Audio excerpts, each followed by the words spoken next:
If you come up where you don't have enough yarn or you want to join a different color, the easiest way is if you just want to go with a different color from now on.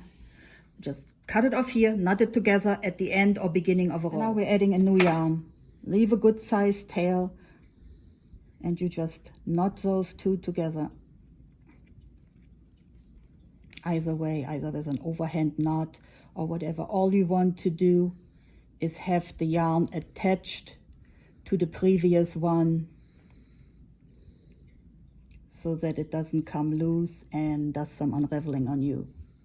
Since we went all the way to the end, your new yarn needs to begin all the way at the bottom. There you go.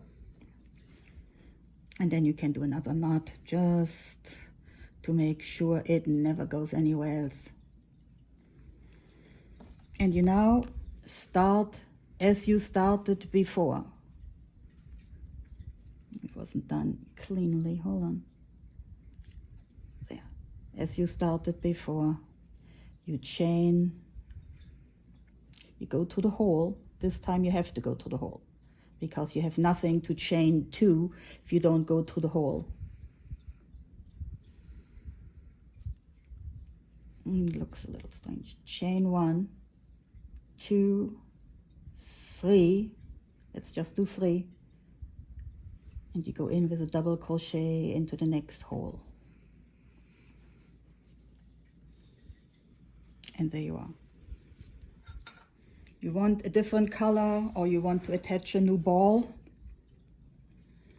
All you do is leave a tail, you hold your tail and your yarn tight between your hands.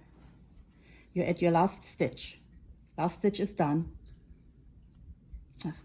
You pull it through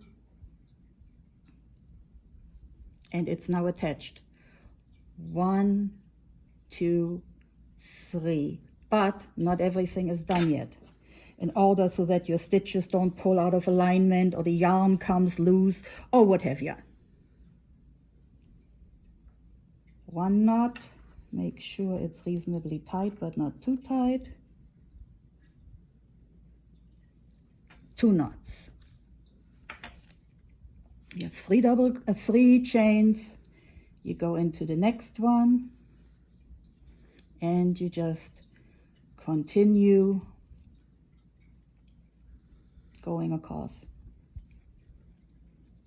There's your 3 chains. It's hard to see. The first hole is actually this one where we tied the knot. You just ignore it. You go into the first hole that you find. That's the only different thing between a regular row and beginnings and a row where you tied in. And there you go. Now we're changing colors in the middle.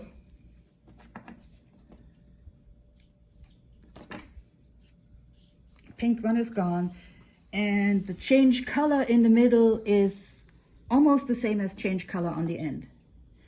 You have your loop from your previous color. You have a nice decent sized tail, same here, and you go through that loop, turn it over, cinch that loop tight, leave the tail. Right now it's not secured. If I were to pull, I could pull that tail right out. So what we're going to do 1 stitch.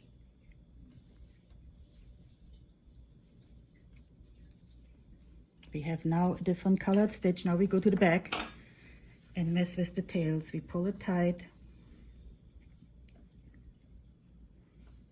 1,